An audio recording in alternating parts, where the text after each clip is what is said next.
Hartlik goeiedag, liewe broer en suster. Ons lees vandag saam uit Matteus hoofstuk 18 vanaf vers 1. In daardie tyd het die disippels na Jesus gekom en gesê: "Wie is nou die belangrikste in die koninkryk van die hemele?"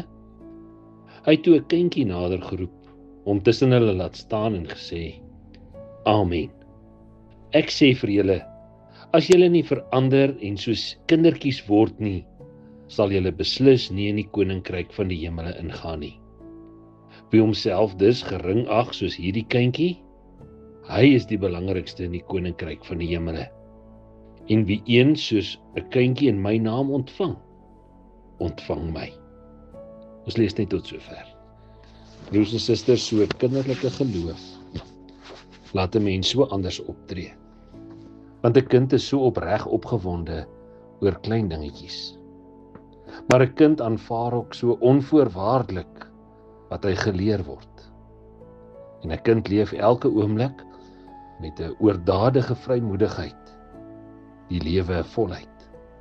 En kom, ons gaan doen dit ook. Die Here is daar om vir ons so te sorg. En omdat ons sy kinders is, kan ons ook vir hom hierdie verskil in hierdie wêreld maak. Die belangrikste in die koninkryk van die hemel is om soos 'n kindjie te wees. Kom, ons gaan leef soos kinders van die Here. Kom, ons bid saam. Here, baie dankie dat ons u kinders mag wees. Maar wil u vir ons 'n kinderlike opregte hart gee, sodat ons ook oor die klein dingetjies van die lewe opreg opgewonde kan wees.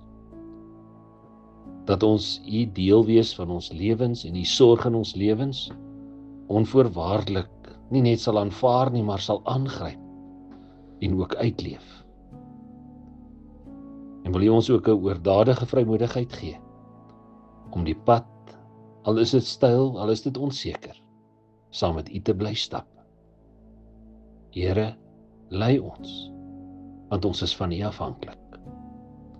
Here, ons dink vandag in die besonder aan hulle wat siek is, hulle wat in hospitale is, hulle wat by die huis bang en bekommerd en benoud en eensaam is. Wil u vir elkeen van ons in u kragtige arms dra, want ons weet, u lei ons op u pad. Ons bid dit en ons vra dit in Jesus se naam alleen. Amen.